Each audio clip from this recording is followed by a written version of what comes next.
Assalamualaikum warahmatullahi wabarakatuh. Alhamdulillahi rabbil alamin. Wabihi nasta'inu ala umurid dunya waddin. Wassalatu wassalamu ala ashrafil anbiya'i wal mursalin. Nabina wa habibina Muhammadin wa ala alihi wa ashabihi ajma'in. Amma ba'd. Usikum wa iyaya bitaqwallah faqad fazal muttaqun. Qala Allah Ta'ala fi kitabihil karim. A'udzu billahi minasy syaithanir rajim. Ya ayyuhalladzina amanu taqullaha haqqa tuqatih wa la tamutunna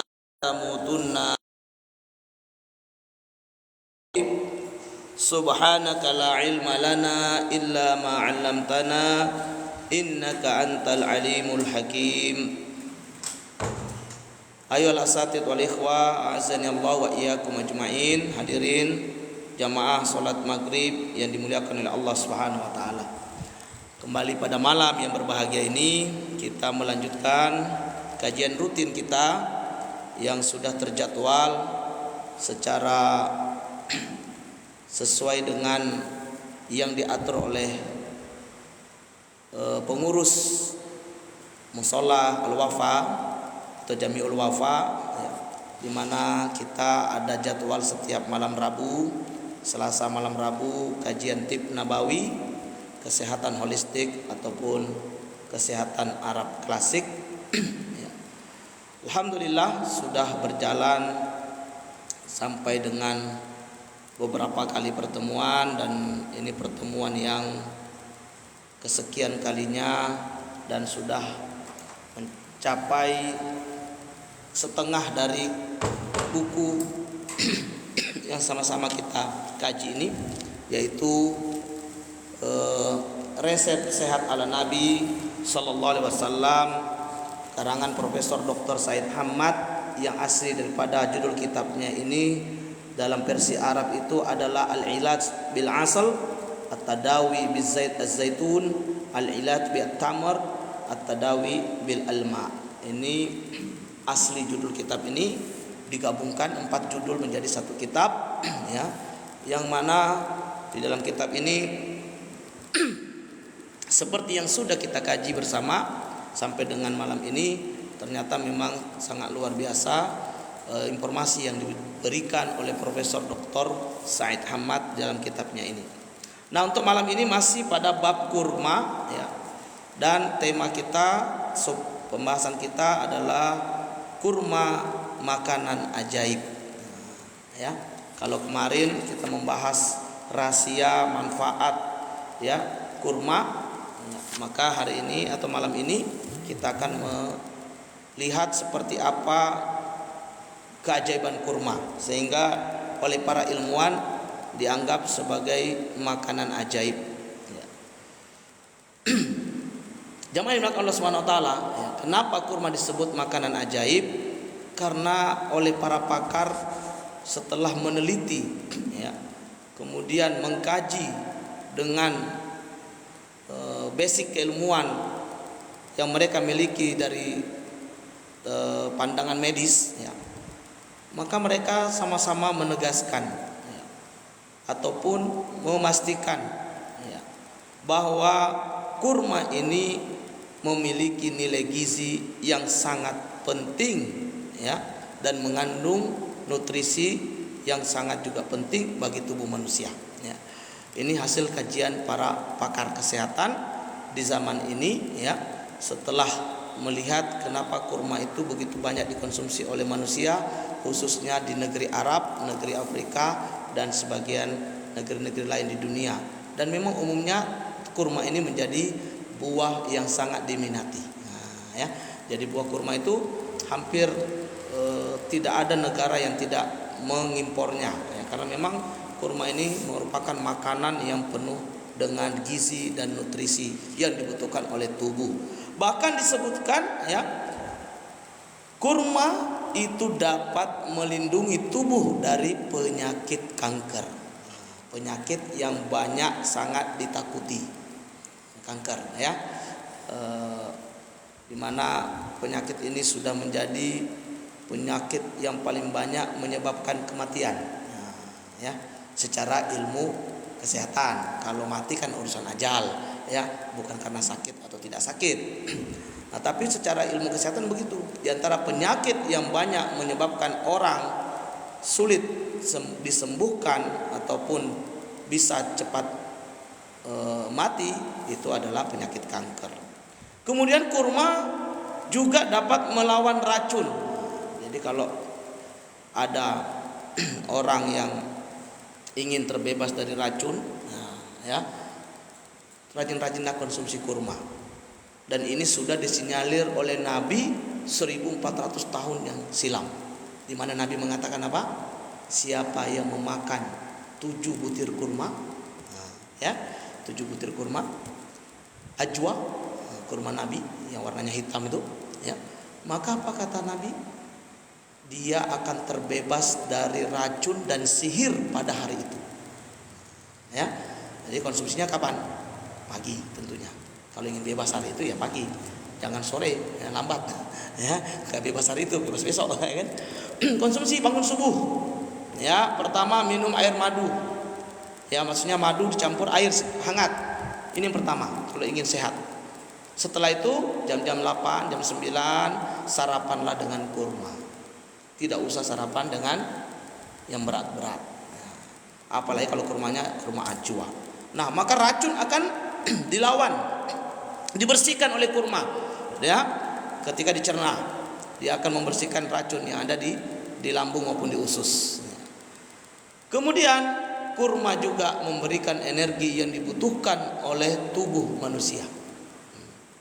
Jadi kalau antum ingin aktivitas yang gesit, lincah, bertenaga, nah, yang ingin berkuda Pak Ustaz, nah, ya, memanah sambil berkuda, yang ingin bekerja ke kebun atau ke sawah, yang ingin masuk kantor lembur, ya, yang ingin mengajar full day, nah, para ustadz muda kita ini kalau mau semangat, sarapanlah dengan kurma. Jangan sarapan yang itu ya, yang bikin justru berat, ngantuk. Nah, nasi goreng pagi-pagi pakai teh manis lagi, masya Allah, ya, ini tubuhnya langsung menjerit, ya. Nah, jadi kurma kalau mau berenergi. Nah, berkata Dokter Noval, ya, ini seorang dokter, ya, yang melakukan penelitian di Mesir, ya,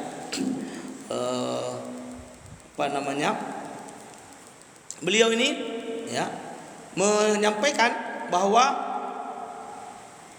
kurma yang dikonsumsi oleh manusia 10 butir setiap hari itu sudah akan membantu memenuhi 1 miligram zat besi, kemudian memberikan 1/10 kebutuhan tubuh, yang mana ya 1 miligram itu sudah memberikan 1/10 kebutuhan tubuh setiap hari. Kemudian 35 miligram fosfor yang memberikan 4% dari kebutuhan setiap hari. 30 miligram kalsium yang mana itu memberikan 3% dari kebutuhan tubuh setiap hari. Ya. Ini kalau kita konsumsi kurma 10 butir setiap hari, artinya kita sudah memberi hak tubuh, ya, berupa zat besi, fosfor, ya, kemudian juga kalsium, yang mana itu semua dibutuhkan untuk apa? Memberi energi, ya, pada tubuh. Paling tidak, ya, 10 butir itu sudah mengandung kebutuhan 1 miligram zat besi, yang mana itu adalah 1/10 dari kebutuhan zat besi pada tubuh setiap harinya, ya, 1/10. Jadi 9/10-nya apa Pak Ustadz? Ya cari dari makanan lain lah, ya kan, jangan cuman kurma. Tapi kurma sudah memberikan 1/10. Nah, kemudian fosfor sudah sampai 4% dari kebutuhan setiap hari yang dibutuhkan oleh tubuh. Begitu juga kalsium sudah 3%, ya. Dan itu baru untuk 10 butir kurma. Ya, 10 butir kurma. Nah, kalau orang makan sampai 100 butir, ya, lebih dahsyat lagi, ya kan? Nah, kemudian kata Dokter Novel juga bahwa kurma yang dikonsumsi, ya, 10 butir setiap hari itu sudah bisa memenuhi 5% vitamin B1 dan B2. yang dibutuhkan oleh tubuh setiap hari. Dimana kalau orang kekurangan kedua vitamin ini, yaitu vitamin B1 dan B2, dapat melemahkan selera makan. Jadi kalau antum nggak selera makan, nah itu mungkin kekurangan B1 ataupun B2, vitamin B1, B2. Nah, untuk membuat antum selera makan, di antara resep sederhananya apa? Konsumsi kurma. Nah, nanti bisa makan yang lebih selera lagi. Ya. Kemudian juga kalau kekurangan B1 dan B2 itu bisa melemahkan proses pencernaan. Proses pengolahan makanan yang kita makan, ya, akan jadi lemah, tidak lancar, sehingga apa? Sembelit, ya, susah BAB. Nah, kalau susah BAB, menumpuklah racun di tubuh, ya. Jadi jangan bangga ya, oh kalau saya enak Pak Ustadz, BAB-nya sepekan sekali. Sepekan sekali, enak ya. Itu bukan mantap, itu penyakit. Normalnya BAB itu sehari 1 sampai 2 kali. Kalau 30 kali, itu juga nggak normal. Itu namanya diare, ya.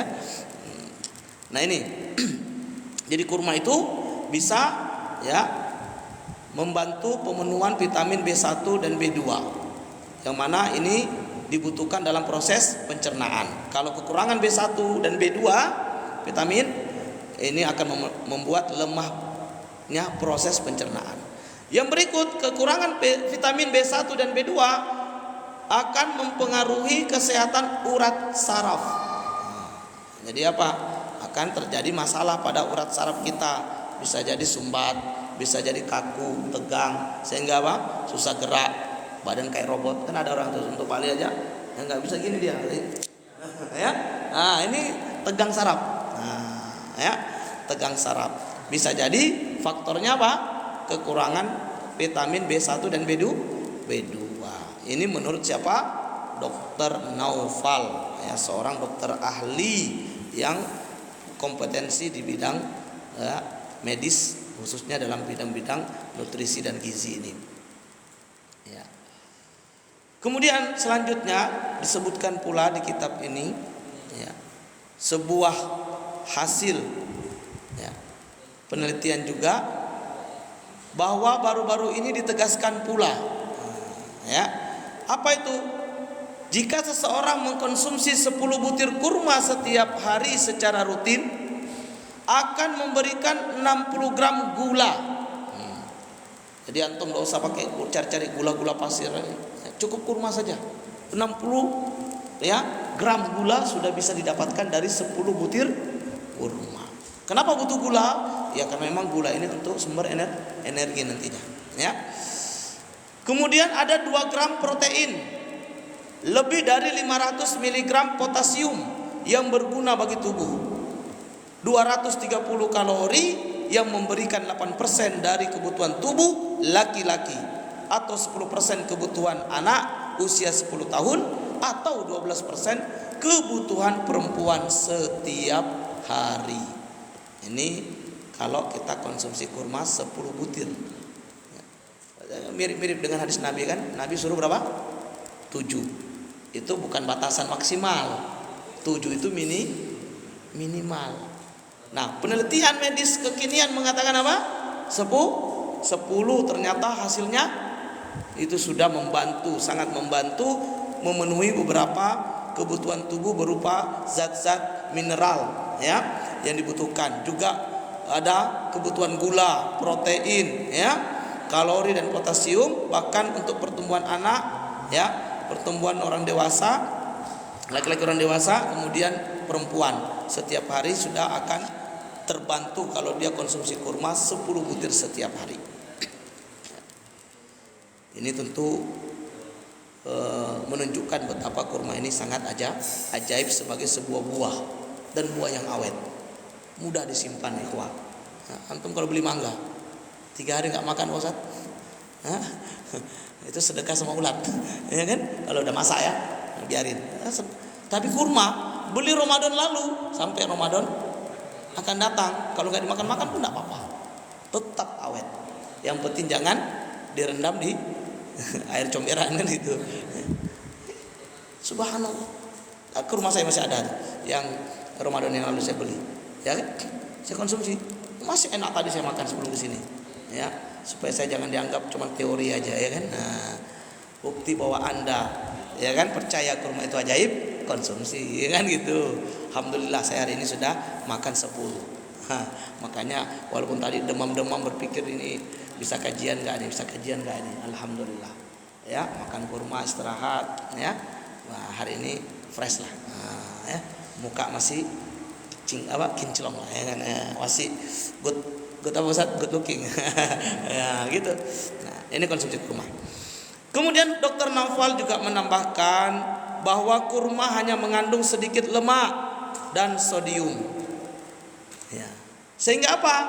Kurma juga bebas kolesterol. Jadi nggak usah takut kolesterol kalau makan kurma, aman. Nah, ya, yang bicara ahlinya, ya, pakarnya, bukan, ya, orang-orang yang sembarangan. Tapi ini memang pakar yang bicara. Tidak ada kolesterol. Ya, kurma ini bebas kolesterol. Semua itu, kata beliau selanjutnya, adalah bukti yang mengukuhkan manfaat kurma sebagai gizi bagi tubuh dan perlu diperhatikan secepatnya sebagai menu makanan sehat di negara-negara di dunia. Nah, jadi beliau justru berkesimpulan kalau mau sehat warga dunia ini apa? Jadikan kurma sebagai makanan. Salah satu menu makanan. Ya. Maka apa yang terjadi? Beliau memperhatikan. Karena beliau ini juga walaupun orang Arab tapi keliling dunia. Nah, itu hebatnya orang-orang Mesir itu. Mereka kecil-kecil belajar agama dulu. Begitu sudah masuk waktu kuliah, mereka kuliah di Amerika, di London, ya. Tapi tetap jadi ulama. Beda dengan kita. Di pesantren bertahun-tahun, pergi ke Jerman dapat beasiswa, pulang-pulang jadi orientalis. Ada yang baru-baru ini kan lagi heboh tentang apa? Al-Quran itu kalam Allah dan sekaligus kalam Nabi. Ini kan tuduhan yang sangat tidak beradab, bahkan kurang ajar. Nah, yang kemudian apa yang terjadi? Dalam kutipan-kutipannya ternyata tidak jujur, mengutip perkataan-perkataan ulama dalam memperkuat argumennya. Alhamdulillah dibantah. Yang saya kirim di grup itu adalah yang membantah pendapat seorang doktor, di salah satu universitas Islam. Universitas Islam, tapi kepikirannya orientalis, ingin merusak tatanan fondasi keilmuan Islam. Bayangkan kalau Al-Quran itu sudah bisa dirusak, Ustaz. Dikatakan itu kalam Nabi, artinya Quran bukan mukjizat. Ya tak? Makanya dibantah seorang alumni Mesir namanya Ustaz Muhammad Nuruddin yang saya kirim itu bagus tuh. Beliau tuh luar biasa menulis, ya, bagus sekali. Dan itu perlu. Makanya beliau sarankan apa? Orang-orang yang kuliah yang benar, selesai jurusan yang Anda sukai, jangan yang sekedar untuk mengisi kekosongan. Jadilah ahli, jangan hanya mengejar ijazah. Karena ijazah tidak membantu. Yang membantu itu Anda ahli apa tidak.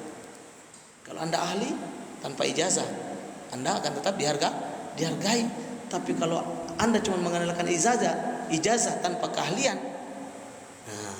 ijazah hari ini tidak menjadi sebuah syarat utama orang diterima, meskipun dia pelengkap yang dibutuhkan.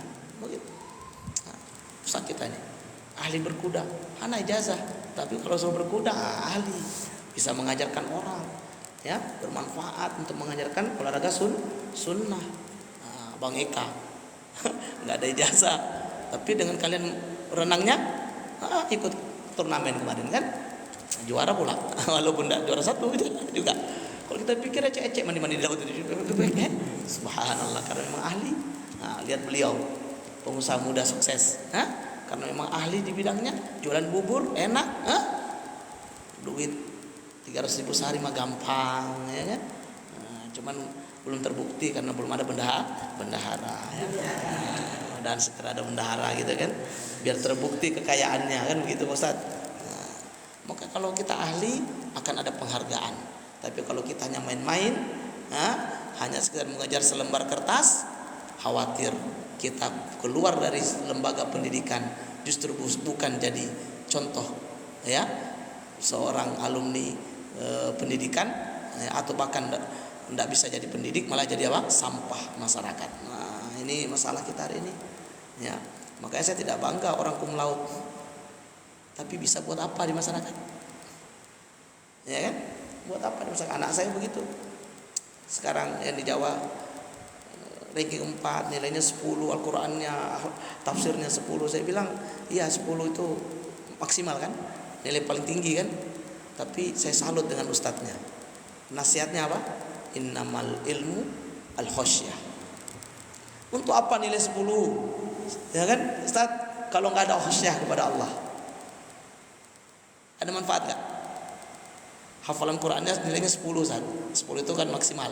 Kalau dalam nilai kan bukan 10, jangan dianggap kan 100 itu. Kalau dulu kan nilainya cuma 1 sampai 10 kan.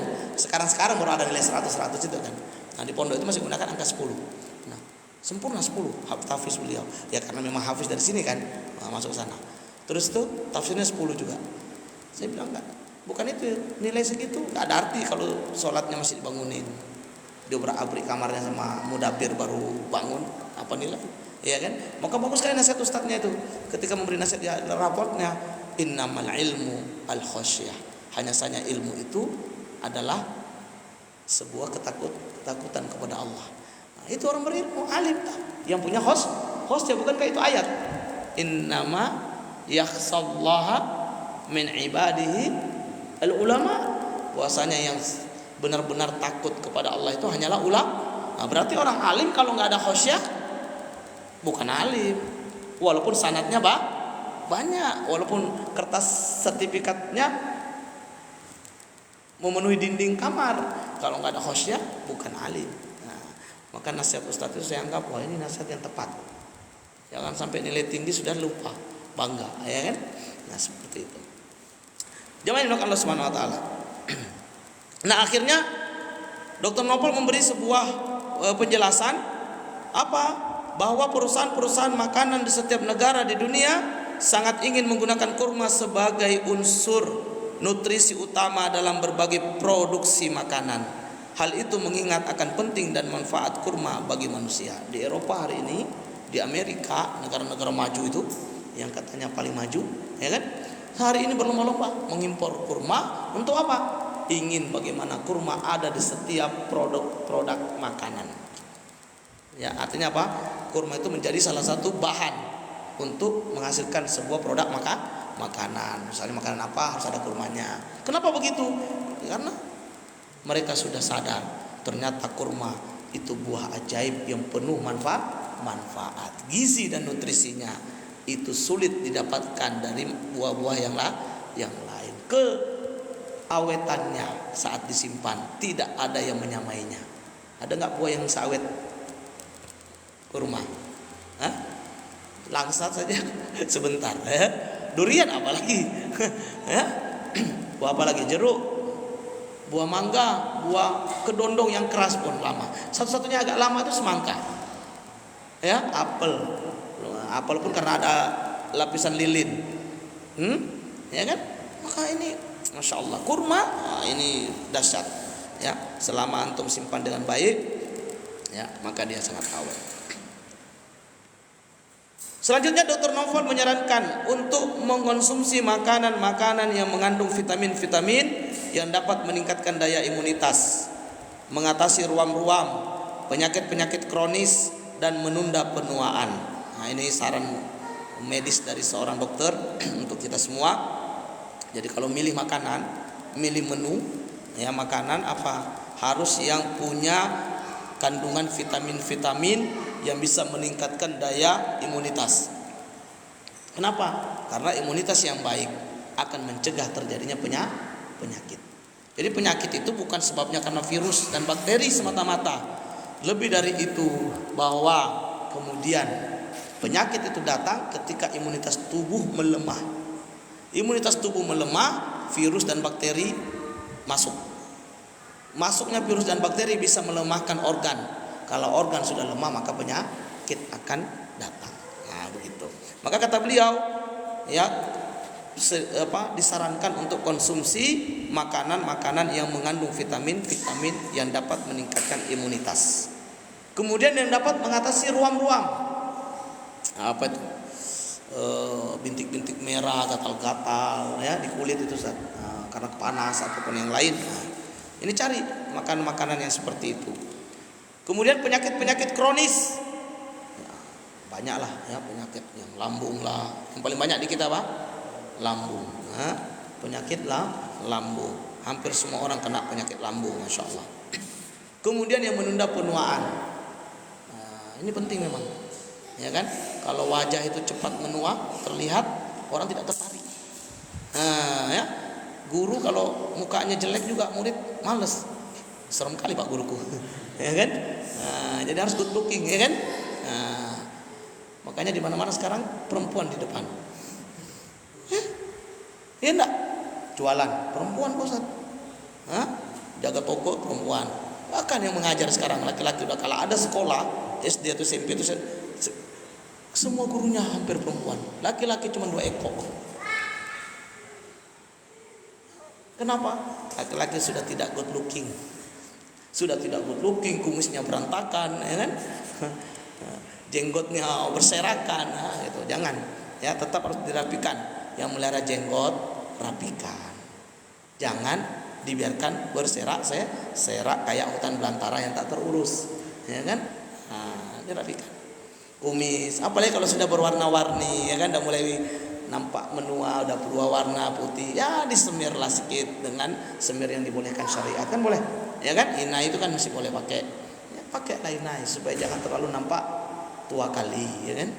Umur 40 tapi sudah ketuaan juga ya, nampak.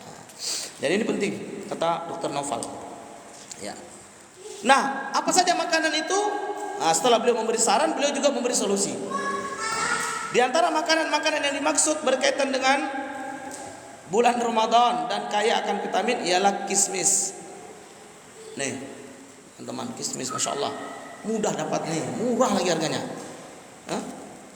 Di Ikhtiar Sehat itu segini cuman 25.000. Itu sudah bisa dijadikan teman sambil nge-laptop, sambil ngajar, ya kan, nyemil, boleh.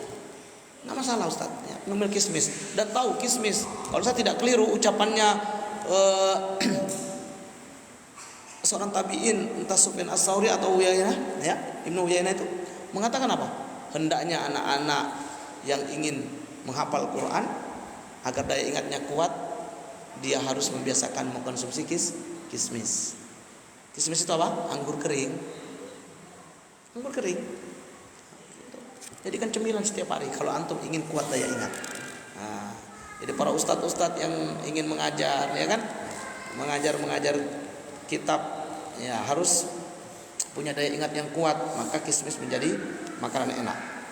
Kemudian kacang tanah. Jadi jangan anggap remeh kacang tanah ini. Kacang tanah ini bermanfaat. Sirup licorice, yaitu akar manis. Ini kita belum tahu apa nih jenis makanan sirup ini. Mungkin di Arab ada nih, ya di Mesir. Kalau kita di sini mungkin belum nampak. Teh hijau. Teh hijau. Jadi kalau ngopi, walaupun namanya ngopi, pesannya teh, Ustaz. Teh hijau ini bagus untuk apa? Anti ya penuaan. Ya. Kemudian untuk menurunkan lemak, ya, lemak-lemak yang berlebih. Daun mint untuk menyegarkan, memberi efek rileks, Ustaz. Yang stres nih, entah stres karena tetangga, kan? Stres karena yang lain-lain, ya silakan coba mengkonsumsi mint. Ya.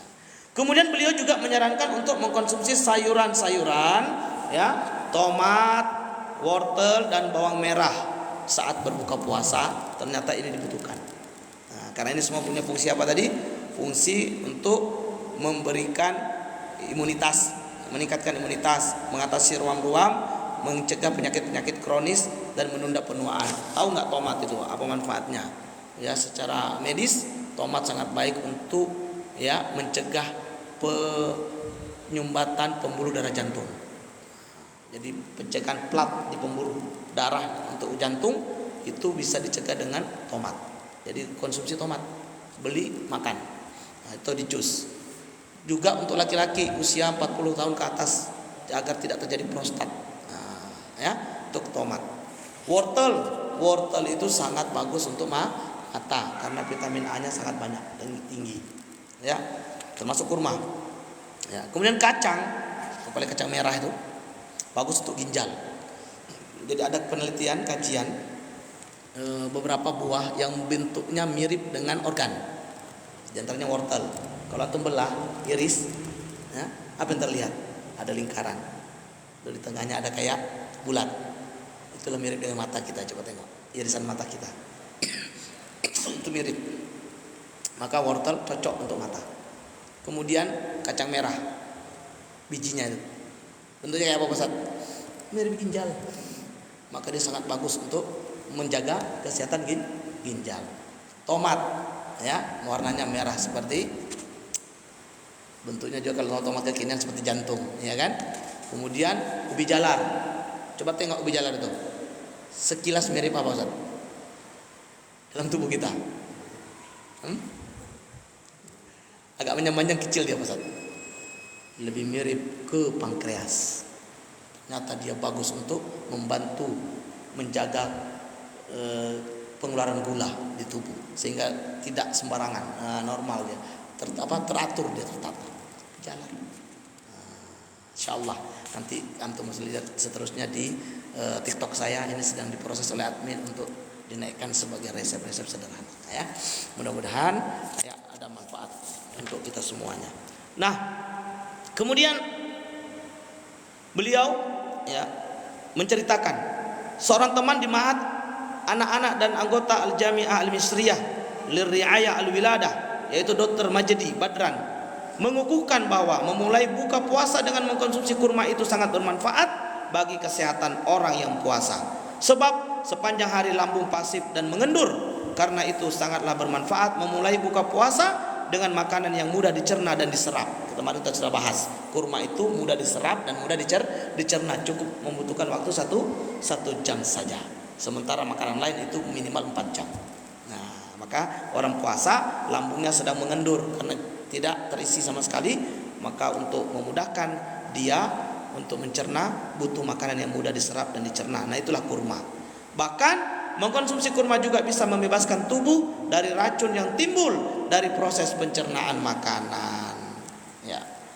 Kemudian Dr. Majdi Badran menambahkan bahwa kurma mengandung 11 mineral yang penting bagi tubuh: kalsium, zat besi, magnesium, sodium, seng, selenium, fosfor dan sulfat. Selain juga hormon insulin dan heparin yang dapat mencegah pembekuan, serta vitamin A, B1, B2 dan B6 yang melawan oksidasi. Masya Allah, ya, ada kandungan insulin, ada 11 mineral, ada vitamin A, B1, B2 dan B6 yang mencegah oksidasi. Kenapa kolesterol jadi bahaya di tubuh? Itu akibat oksidasi. Bukan salah kolesterolnya. Kolesterol itu memang dibutuhkan. Memang ada di tubuh kita produksi kolesterol, bukan dari makanan semata-mata. Tapi dia akan berbahaya kalau teroksidasi, bisa menimbulkan penyumbatan. Nah, seperti itu. Maka kurma ini sangat bagus dikonsumsi. Bahkan dia mengandung insulin, ya, yang bisa mencegah pembekuan darah. Kemudian Dr. Badran juga menambahkan kurma bisa mengobati penyakit kanker. Penyakit kanker tidak menyerang orang-orang yang menjadikan kurma sebagai makanan pokok. Mau bebas kanker, makanan pokoknya apa? Kurma. Berarti setiap hari sudah harus konsumsi kurma. Saya baru-baru dalam 2 hari ini, 2 atau 3 hari ini, iya, kunjungan ke pasien itu rata-rata kanker. Rata-rata penyakitnya kanker yang liver, yang kanker tulang, kanker atau usus, ya. Jadi kalau antum ingin, kita semua ingin bebas dari kanker, maka konsumsi kurma menjadi pokok yang harus kita lakukan. Kenapa demikian? Karena asam alkali yang terdapat dalam kurma juga berfungsi menyeimbangkan keasaman darah yang timbul karena mengkonsumsi daging, makanan yang mengandung tepung, dan makanan yang menyebabkan sakit encok, batu ginjal, radang kantung empedu, dan menaikkan tekanan darah. Jadi makanan yang bisa membuat encok, ya, membuat tekanan darah naik, menumpuknya batu ginjal, radang kantung empedu. Ini semua penyakit-penyakit yang hari ini muncul, ya. Nah, yang keasaman darah akibat banyak makan daging ternyata bisa dicegah dengan apa? Dicegah dengan konsumsi kurma, yang mana kurma mengandung asam alkali yang bisa menyeimbangkan semua hal tadi. Wallahu a'lam bishawab.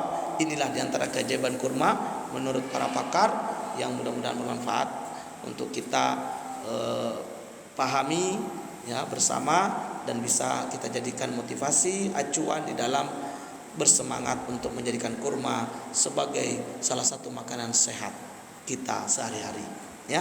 Barakallahu fikum. Subhanakallahumma wa bihamdika asyhadu an la ilaha illa anta astaghfiruka wa atubu ilaik. Billahi taufiq wal hidayah. Assalamualaikum warahmatullahi wabarakatuh.